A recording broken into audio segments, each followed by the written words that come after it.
Bienvenue chez Radio Torgnole, où tu t'en prends plein la gueule, mais tu rigoles. Je sais que c'est un titre de radio nul et un slogan nul, mais nous faisons ce que nous pouvons. Alors, c'est la seule radio au monde dont la programmation se résume à une seule chronique, un seul chroniqueur, une seule émission, diffusée à des intervalles irréguliers, jamais en direct.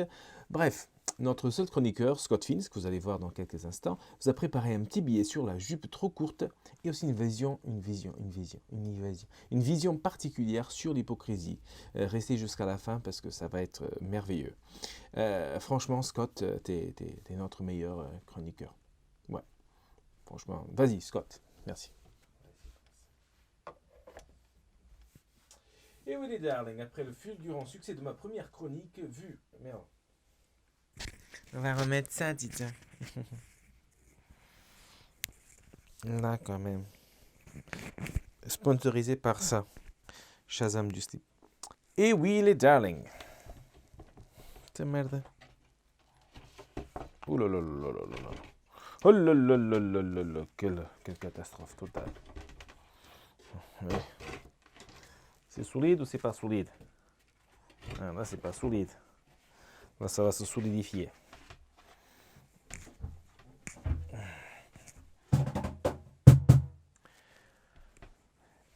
Et oui, les darlings, après le fulgurant succès de ma première chronique vue et entendue par plus de 17 personnes, je sens que mon public me demande plus de lumière. Et oui, cette nouvelle chronique est un peu de la merde, mais je me dis que depuis quand faire de la merde a empêché qui que ce soit de le faire?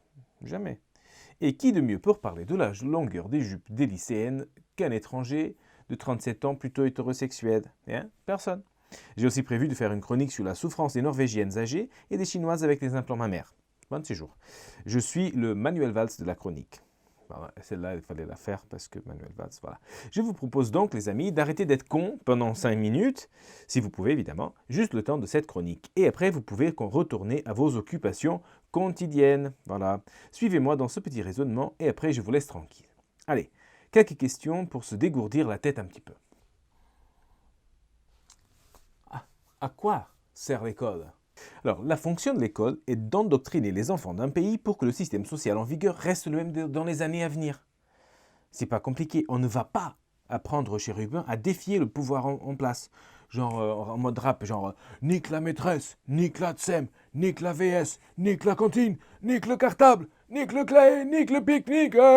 Voilà, non, on va pas apprendre à faire ça. Mais par contre, c'est comme ça qu'on fait tomber un gouvernement.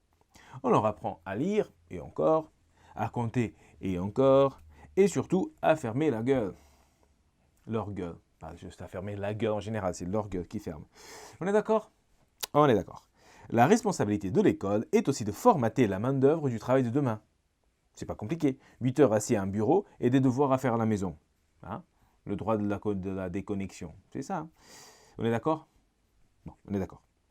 Finalement, l'école vient remplacer l'Église comme source de moralité pendant un certain temps. C'est pas compliqué. Avant, on donnait des serments, après, on est passé aux leçons, et maintenant, on donne des cachetons. On est d'accord? On est d'accord. Et si on n'est pas d'accord, c'est parce que vous ne comprenez rien. Voilà. Et comme disait l'autre, je suis un démocrate, espèce d'abruti. Cette phrase, elle est très profonde. Réfléchissez-y. Réfléchissez ici. Je suis un démocrate, espèce d'abruti. Voilà, c'est profond, pensez-y.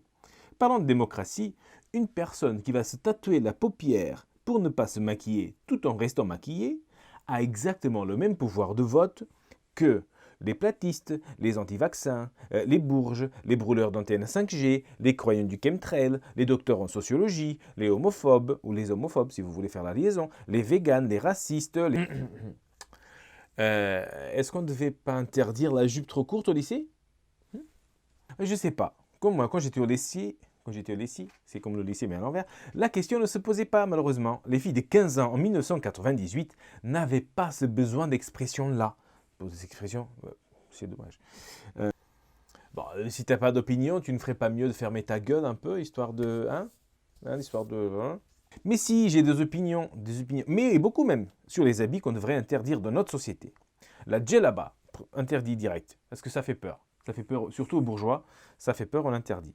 Le gilet doudoune, ça c'est une aberration de la mi-saison. Là, bon, il y a beaucoup de vannes qui ont été faites sur ça, mais c'est quand même une aberration, on devrait interdire. L'uniforme du McDo, les gens bien foutus qui travaillent au McDo ont l'air nazes, et les pauvres qui sont mal foutus, mon Dieu, voilà, pas besoin de préservatif si tu as un uniforme McDo.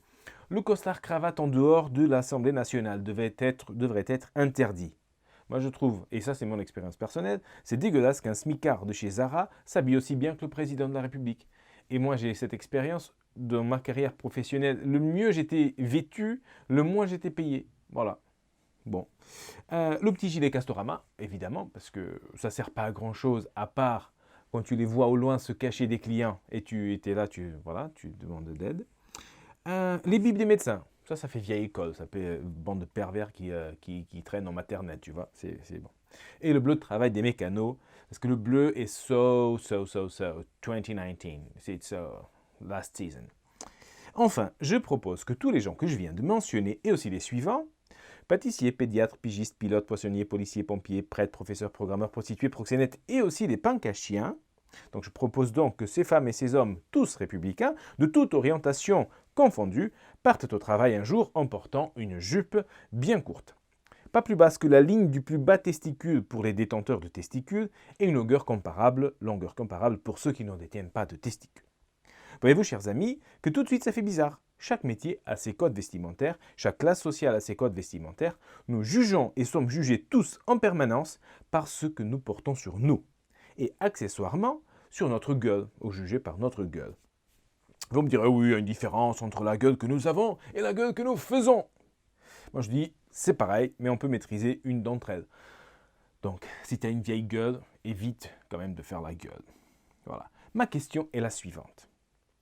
Si nous, citoyens adultes, éduqués, courtois, cultivés, voyagés, etc., ne sommes pas capables de séparer l'aspect extérieur de nos concitoyens, de leur réalité sociale et même de leur réalité intérieure, comment voulez-vous que des morveux de 15 ans le fassent ?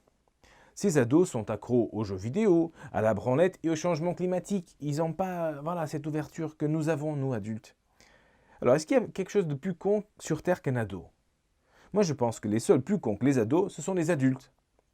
Étant un peu cynique sur les bords, je ne peux pas m'abstenir d'apprécier la beauté ironique de faire croire à une jeune femme de 15 ans qu'elle peut porter ce qu'elle veut, où elle veut, quand elle veut. On la laisse croire à ça comme un enfant croit au Père Noël. Ensuite, observant la déchéance de cette idée, observant cette jeune femme ranger sa jupe au placard, temporairement bien sûr. Elle pourra porter sa jupe plus tard si elle n'est pas trop grosse, ou elle n'est pas trop maigre, ou elle a un métier où c'est toléré, où c'est approprié, où elle s'épile les jambes, où la jupe la met en valeur, où elle est prête pour les harceleurs de rue, où elle s'en fout de l'opinion des autres, où il ne fait pas trop froid. Mais les autres, ils seront toujours là pour opiner. Alors soyons hypocrites, les amis, et je vais arrêter de taper le micro. Soyons hypocrites, mais à fond. Voilà, l'hypocrisie est une bonne chose.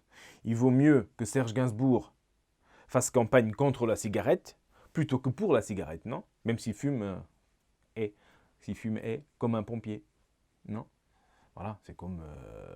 vaut mieux qu'un pédophile dise c'est pas bon la pédophilie et que les pédophiles devraient être punis, plutôt que dire ah, c'est super, j'adore, je recommande, je fais et c'est super. Non. Donc l'hypocrisie, elle est bonne pourquoi ? Parce qu'il faut que la valeur des hypocrites, elle marche sur ses propres pattes.